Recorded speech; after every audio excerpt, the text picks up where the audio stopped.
আমি জাহাঙ্গীর আলম বাদশার স্ত্রী। আমাদের মাহবুব রহমান আমাদের কাছ থেকে অনেকগুলো টাকা নিচ্ছে। আমাদের প্রথমে 12 লাখ করে নিচ্ছে, তারপর ও জমি জায়গা বিক্রি করে দিচ্ছে, তারপর আবার আমাদের কাছে আবার মুক্তিপণ চাইছে 10 লাখ করে। আমরা আবার টাকা দিচ্ছি, ওগুলো আমরা বাড়ি দুটা সহ বিক্রি করে দিছি। অনেক মানুষের কাছ থেকে ঋণ নিছি, নেওয়ার পর আমরা দিছি। এখন আমরা খুব নিঃস্ব, আমরা অনেক বাড়িতেও থাকতে পারতেছি না, পালাই বেড়াইতেছি। ঋণ যাদের কাছ থেকে আমরা ঋণ নিছি ওনারা আমাদের কাছে আসে আমাদেরকে ধরতেছে। আমরা বাসাও ঠিক মতন থাকতে পারতেছি না, কিভাবে খাবো কিভাবে চলবো কোনো উপায় খুঁজে পাচ্ছি না। আমরা মামলায় করছি থানায় কোর্টে, এগুলোর কোনো বিচার পাচ্ছি না। আর আমরা আসামিকেও মাহবুব রহমান ও ওনার স্ত্রীকে ধরা হচ্ছে না। আমাদের উল্টো হুমকি দিচ্ছে। এই কারণে আমরা মানববন্ধনে দাঁড়িয়েছি, মাহবুব রহমান এবং ওনার স্ত্রীকে ধরা হোক। আর আমাদের যতগুলো ক্ষতিপূরণ হয়েছে আমরা ওগুলো ক্ষতিপূরণ চাচ্ছি। আপনি আসেন, আপনি খুব বলতেছেন, দেখি আপনার শুনে আপনার কাছে নেন। চলে এসো, এখানে চলে এসো, এখানে থাকেন।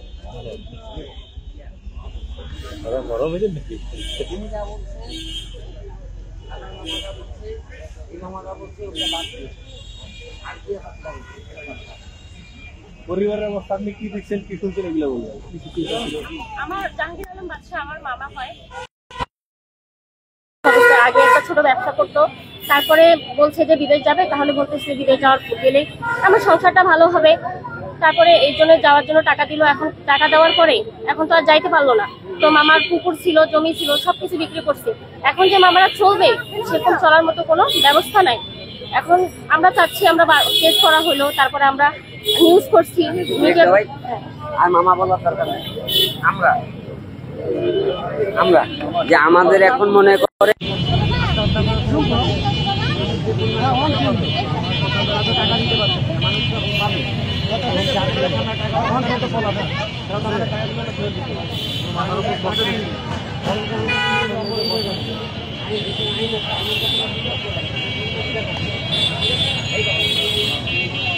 আমরা এখন চাচ্ছি যে বিচার মাহবুব রহমান আর আশাকে ধরা হোক।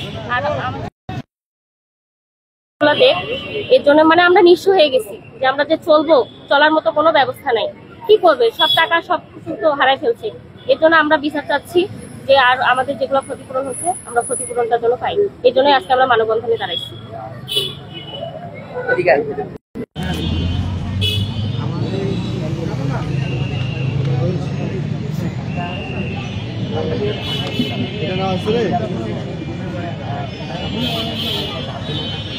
কি করবেন রে, কি করবেন, কোন টিভি খাইবেন, কোন টিভি খাও।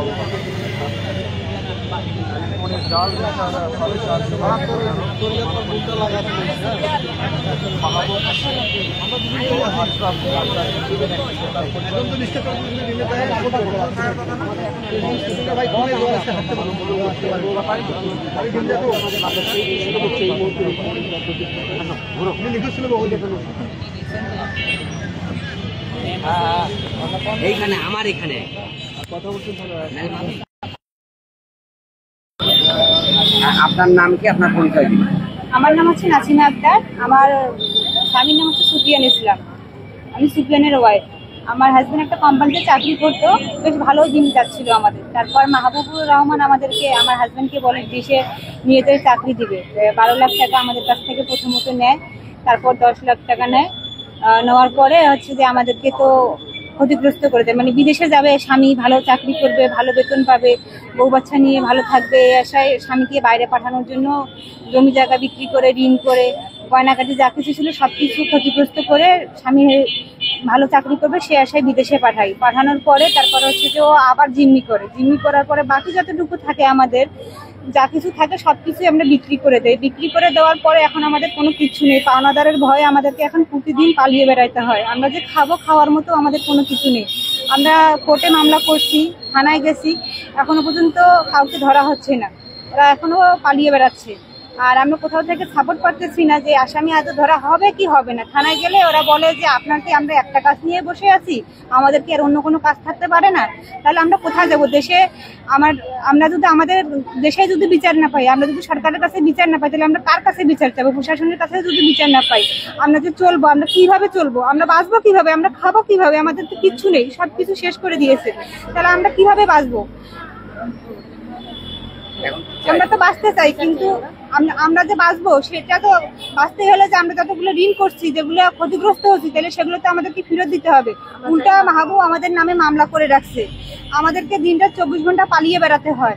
যাদের ঘরে খাবার থাকে না, যাদের মাথার উপরে কোনো ছাদ থাকে না, যাদের পায়ের তলায় মাটি থাকে না, তারাই তো বুঝতে পারে যে আমাদের কি দিন যাচ্ছে। আর দেশে প্রশাসন আছে, আইন আছে, এদের কাছ থেকে আমরা কোনো কিছু বিচার পাচ্ছি না। আমরা চাই এদেরকে ধরা হোক। আমরা যে কষ্টে আছি, যে যন্ত্রণায় আছি, এগুলো যেন আমার মতো আর কোনো পরিবারের জন্য না হয়।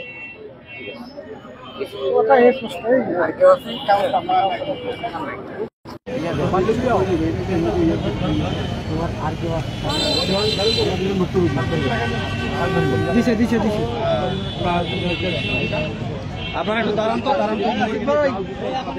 চার যুবক বিচারক এবং মানবাধিকার আশরাফি আক্তার পরিবারের বিরুদ্ধে কোটি টাকার আত্মসাতের অভিযোগে এবং গ্রেপ্তার দাবিতে মানববন্ধন করছেন ভুক্তভোগীদের পরিবার, যারা ফাঁদে পড়েছে এবং প্রতারণার শিকার হয়েছে এবং যারা প্রতারক হিসাবে এখনও আসলে গ্রেপ্তারের নাগালের বাইরে রয়েছে, তাদের গ্রেপ্তারের দাবিতে কিন্তু পরিবার সকলেই আজকে দাঁড়িয়েছে। যে কুমারী শহরের চরুকি থেকে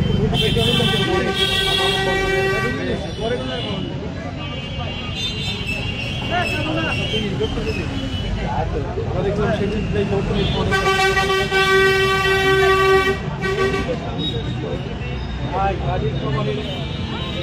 জরুরি মোড় রয়েছে, তার পূর্ব দিকে ডিসি চত্বর মোড়ে কিন্তু ভুক্তভোগীর পরিবার সকলেই মানববন্ধন করছেন। প্রতারকদের বিচার চাই, মানবতার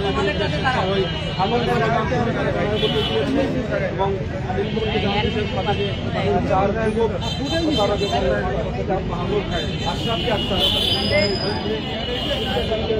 আমার কোন আছে বক্তব্য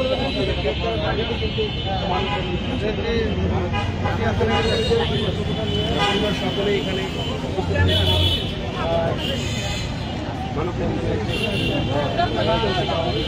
থেকে তারা কিন্তু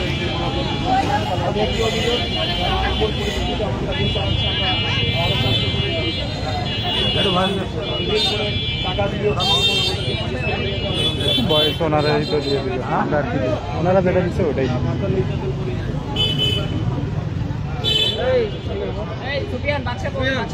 ছিল আর কি।